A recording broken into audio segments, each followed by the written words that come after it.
Olá pessoal, bom dia. Hoje eu vou falar um pouco sobre o cultivo da jabuticabeira, uma planta frutífera muito apreciada, porém ainda muito pouco estudada. A maioria das informações existentes são fruto de observações de agricultores e extensionistas, ou seja, um conhecimento empírico e não científico. As observações que eu vou apresentar neste vídeo também são fruto da minha observação diária de uma coleção de jabuticabeiras ao longo de vários anos. As plantas dessa coleção, apesar de bem velhas, ainda são muito produtivas. Bom, o primeiro ponto é saber qual a área ideal para o cultivo de jabuticabeiras. Então a gente pode observar nessa imagem do lado esquerdo, acompanhando a seta. Isso aqui é um terreno em declive. A parte mais alta do terreno está aqui e a parte mais baixa do terreno aqui. Nessa parte mais baixa a gente observa uma área com cultivo de bananeiras e atrás das bananeiras a gente observa a copa das jabuticabeiras, da coleção que eu comentei, tá certo? Então, as jabuticabeiras estão na parte mais baixa do terreno que retém mais umidade. Porém, próximo aqui das jabuticabeiras, na parte de baixo, existe um dreno para evitar o encharcamento do terreno. Então, apesar do terreno apresentar bastante umidade ao longo de todo o ano, não ocorre encharcamento, inclusive no período chuvoso. E as plantas dessa coleção são essas plantas ao lado direito aqui, como a gente observa. Então, são plantas bem velhas, com certeza plantas com mais de 50 anos de idade e bastante produtivas ainda. Todos os anos tem uma safra muito boa de frutos, apesar da idade das plantas. Bom, outro ponto importante na nossa região, região da zona da Mata Mineira, esse tipo de topografia aqui é bem típico da nossa região. Então, uma área mais alta, mais seca, tá certo? Em declive, e uma área mais baixa, que a gente chama de baixada, que retém bastante umidade. Uma área com o solo mais pesado, mais argiloso, né? Que retém mais umidade. Então, caso a pessoa for fazer o plantio de jabuticabeiras, é indicado fazer o cultivo nessas áreas que retém mais umidade, tá certo? Porém, se tiver alguma possibilidade de encharcamento, o ideal é que se faça um dreno para escorrer o excesso de água. Caso a jabuticabeira for cultivada nessa área mais alta, né, vai ser necessário fazer irrigação constante para que a planta realmente produza satisfatoriamente. Aqui do lado direito, a gente observa algumas plantas da coleção. Então, aqui próximo à lagoa, né, tá certo? Essa lagoa é a mesma lagoa, porém num período de maior seca, né? Tá certo? E essas plantas, tanto essas plantas como as outras plantas da coleção, produzem muito bem, inclusive sem irrigação. E próximo aqui foi plantado algumas palmeiras, né? As palmeiras, de um modo geral, também gostam muito de umidade, né? Tem um desenvolvimento muito rápido quando plantada em áreas mais úmidas, né? Então, é uma área muito boa, tanto para jabuticabeira como para palmeiras de um modo geral. E aqui a gente observa, né, a lagoa, né? Então, as jabuticabeiras, se plantadas nessas áreas próximas à parte mais baixa do terreno e próximo a fontes de água, né, córregos, lagoa, com certeza a planta vai desenvolver bem mais rápido e a produção de frutos vai ser maior, inclusive sem irrigação. Bom, com relação aos primeiros cuidados, a gente tem que fazer, desde o início, uma poda de formação, para que a gente tenha uma copa com maior número de ramos e uma planta mais produtiva. Então, a gente observa três tipos de mudas na parte de baixo aqui, acompanhando a seta, né? A primeira muda, uma muda mais desenvolvida, né? Com certeza uma muda com cerca de 2, 3 anos de idade, né? Com uma estrutura muito boa, com os ramos bem distribuídos em toda a copa, né? Na parte mais baixa já foram eliminados alguns ramos, né? Tá certo? Uma planta, então uma muda com uma estrutura muito boa. Na parte intermediária aqui, a gente vê outra muda, né? Porém, essa muda com dois ramos, né? Saindo da parte de baixo. Então, neste caso aqui, eu já eliminaria um desses ramos aqui e deixaria um ramo mais vigoroso para formar a estrutura da planta, antes do plantio. E aqui a gente vê uma muda, né? Com fuste único e com estrutura de copa, né? Também muito boa, tá certo? Então, são mudas diferentes, né? Mas essas duas nas laterais, né? São mudas com estrutura melhor. E quando a gente faz o plantio no campo, como a gente pode observar nessa parte mais à direita aqui, né? A gente vai eliminando alguns ramos na parte de baixo da planta, né? Levantando a saia da planta pelo menos os primeiros 30 centímetros, para dar, para que os ramos da parte superior da copa, né?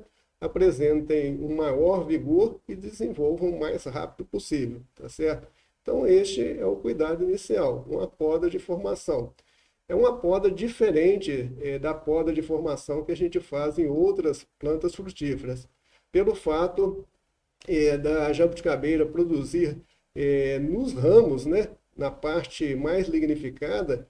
Então, o recomendado é não retirar muito ramo aqui no interior da copa, porque todos os ramos no interior da copa aqui são produtivos. Então, o ideal é que a gente deixe realmente bastante ramo.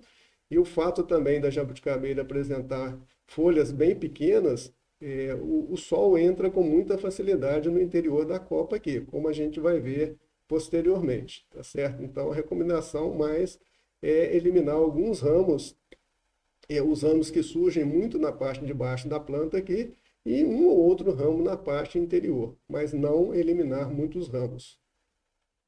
Aqui a gente vê mudas, né?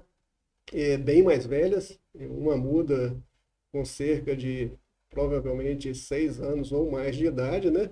Muito bem formada, tá certo?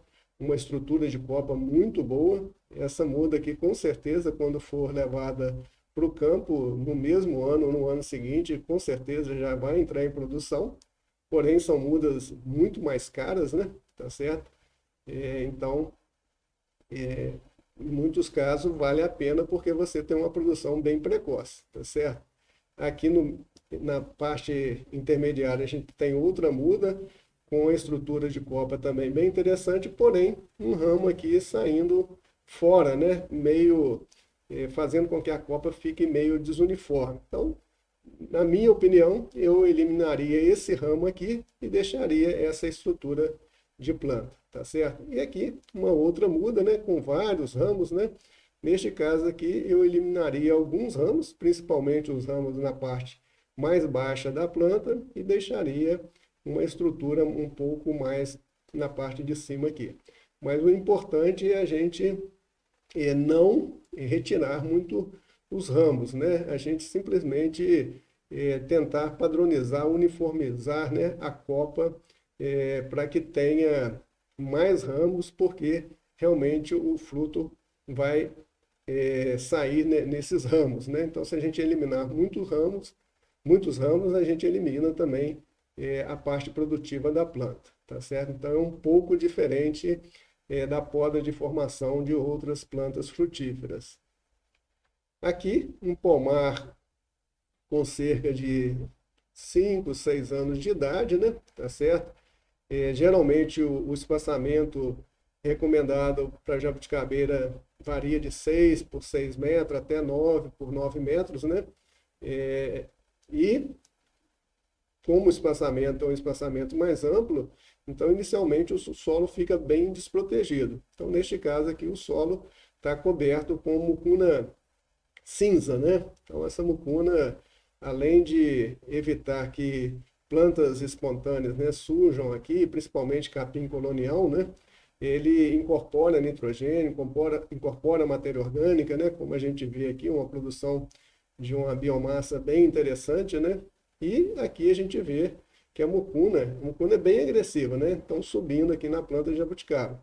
Isso aqui é devido a algum descuido, porque se a pessoa passar com uma foice a cada 30 dias, é simplesmente passar a foice próxima aqui da planta, fazer o coroamento, que a mucuna vai ficar somente nas entrelinhas, tá certo? E vai ficar protegendo o solo, e as plantas respondem muito bem esse manejo, né?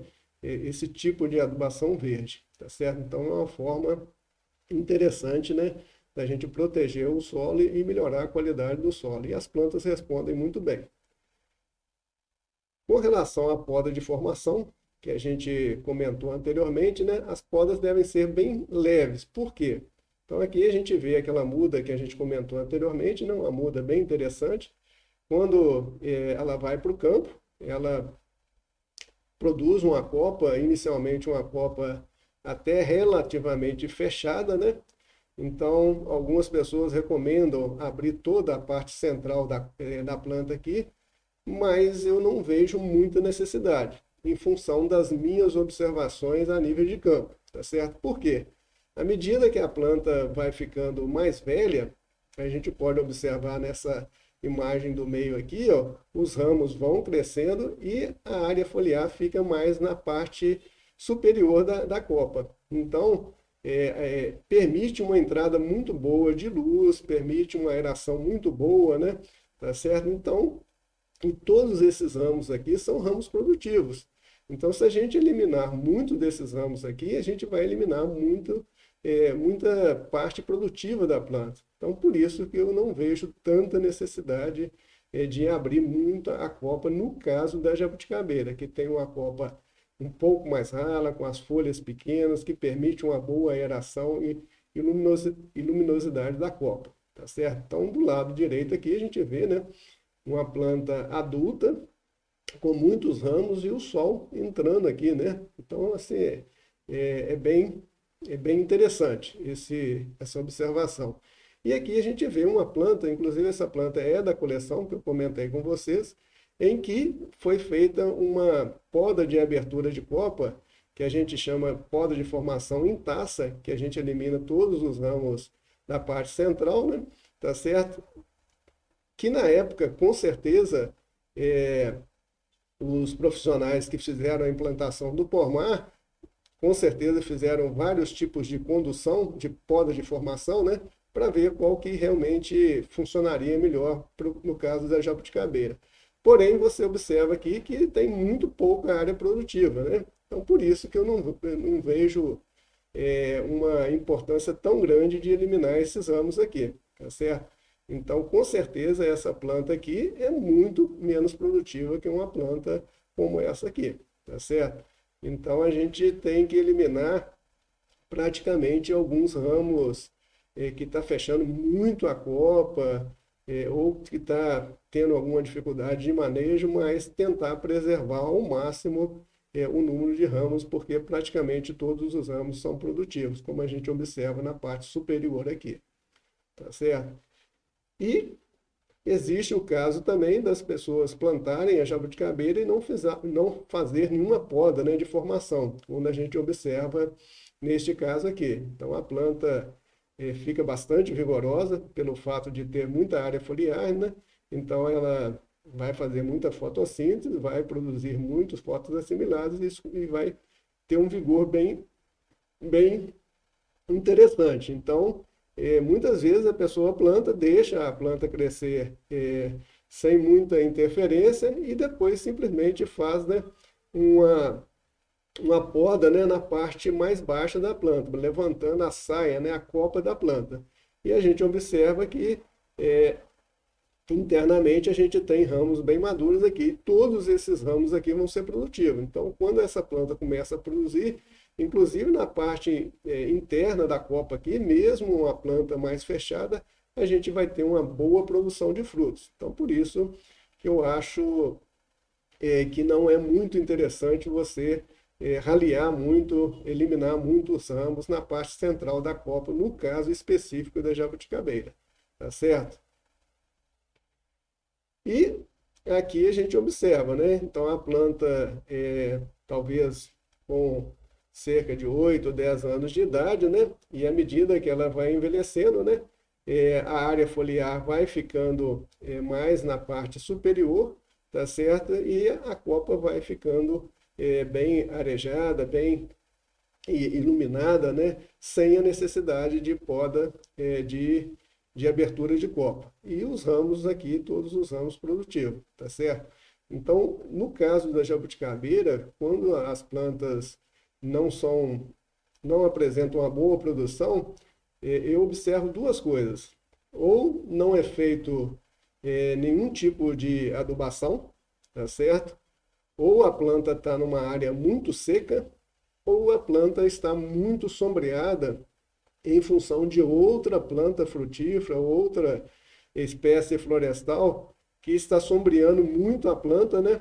Tá certo? E com isso realmente a planta não vai produzir. Então eu não vejo que é o fato da planta da jabuticabeira ter muitos ramos, por isso que ela não produz, tá certo? Então a gente tem que observar bem isso. Então, com o passar dos anos, a copa vai abrindo naturalmente. E quanto maior o número de ramos, né, maior a produção de frutos, tá certo? É lógico que se quando a jabuticabeira começar a produzir e os frutos sempre ficarem muito pequenos, né, mesmo com irrigação, com adubação, aí sim a gente pode eliminar alguns ramos, né, para a planta produzir menos frutos e os frutos crescerem um pouco mais. Então, é questão de bom senso. A gente tem que, na fruticultura, a gente tem que usar muito bom senso quando a gente vai fazer as podas das plantas frutíferas. Bom, com relação às sugestões de adubações ao longo dos anos, eu apresento aqui. Então, assim, como eu comentei nos outros vídeos, né? Sem uma análise de solo é difícil fazer uma recomendação, né? Mas muitas pessoas não têm essa oportunidade, né? E querem alguma informação prática. Então, aqui eu vou apresentar uma informação prática, né? Então, no caso da gente fazer o plantio de uma muda pequena, como essa aqui, como a gente observou, né? Uma muda de porte pequeno, no primeiro ano após o plantio, a gente recomenda cerca de 6 litros de composto orgânico ou esterco bovino por planta, ou 2 litros de cama de frango, que é um esterco bem mais forte. Já no segundo ano, a gente vai aumentando, né, à medida que, com o passar dos anos, a gente vai aumentando a quantidade. Então, no segundo ano, 9 litros de composto orgânico ou esterco bovino, ou 3 litros de cama de aviário. E à medida que a planta vai desenvolvendo, a gente vai adicionando um pouco mais de adubo, até chegar mais ou menos no oitavo ano, quando a planta geralmente entra em produção, quando ela tem um bom suprimento de água e de nutrientes, né? Cerca de 60 litros de composto ou esterco bovino ou 20 litros de cama de aviário. E uma planta adulta, né, que já está em produção, planta com mais de 10, 12 anos de idade, né, a gente recomenda cerca de 100 litros de composto ou esterco bovino ou cerca de 32 litros mais ou menos de cama aviária. Esses adubos devem ser distribuídos, né, na projeção da copa da planta, né? Então terminou ali onde a área foliar termina, na projeção cerca de 40 centímetros mais ou menos para dentro, 40 centímetros mais ou menos para fora da copa, né? E faz essa distribuição desses adubos. Então, aparentemente, a gente pode achar muito 100 litros, né, de adubo orgânico, né? Mas quando a gente distribui em toda a projeção da copa, a gente observa que realmente essa quantidade não é muito grande. E como eu já venho recomendando, né, é o uso de boro, né, para segurar a flor, para a gente ter uma maior produção de frutos, cerca de 60 gramas por planta. Se não tiver o bórax, né, não tem problema, né? Na primeira oportunidade que vocês tiverem, vocês compram e também aplicam na projeção da copa da planta. E no caso dessas quantidades, o ideal é a gente parcelar em 2 vezes, né? Metade em outubro, que é logo após, né, a safra principal, que geralmente na nossa região acontece ali em setembro, outubro, né? Tá certo? Então, logo depois da safra, a gente faz a adubação e outra em fevereiro. Na nossa região aqui, algumas plantas também voltam a produzir ali em janeiro, fevereiro, mais ou menos. Então a gente faz uma outra adubação para a planta ir se recuperando das produções anteriores, né, acumulando reserva para um próximo ciclo produtivo. Então seria uma recomendação básica aí, mas reafirmando, né, o ideal realmente é a gente ter uma análise de solo em mãos para fazer uma boa recomendação.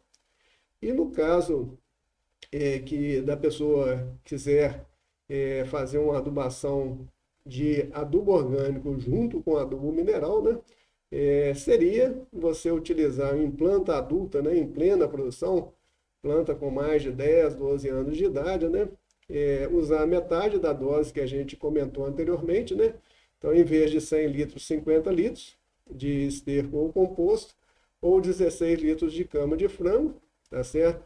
Dividido em 2 parcelamentos, como a gente comentou anteriormente, outubro e fevereiro, e 2 aplicações de uma formulação NPK. No caso aqui, o 10-10-10, que é um adubo bem interessante porque ele tem nitrogênio, fósforo e potássio, tá certo? Então, neste caso de usar o 10-10-10, você em outubro aplicaria 700 gramas de 10-10-10 mais 25 litros de esterco ou composto, né? E em fevereiro, mais 700 gramas, tá certo? E 25 litros de esterco bovino ou 8 litros de cama de frango, tá certo? Mais o bórax, tá certo? E você, se não achar a formulação 10-10-10, pode utilizar a formulação 20-05-20, que é bem mais concentrada. Então, por isso que a dosagem é a metade, tá certo? Então, são sugestões de recomendação de adubação para as pessoas que não têm, né, uma assistência técnica disponível, né, que não tem uma condição de fazer análise de solo. Mas na primeira oportunidade que tiver, faça a análise de solo e, em função dessa análise de solo, consulte um técnico que com certeza ele vai aperfeiçoar ainda mais essa adubação. Tá ok? Bom, no canal a gente tem outros vídeos, né, que a gente comenta um pouco, né, sobre as áreas ideais para o cultivo de várias fruteiras. Então, em um deles a gente fala sobre a área ideal para o cultivo de citros. O nome do vídeo é Citros, evite áreas úmidas. Então, diferente da jabuticabeira, da bananeira, os citros, o ideal é que estejam numa área mais seca. Outro vídeo com o título Qual a melhor área para o cultivo da bananeira? Então, a gente explica bem sobre essa área.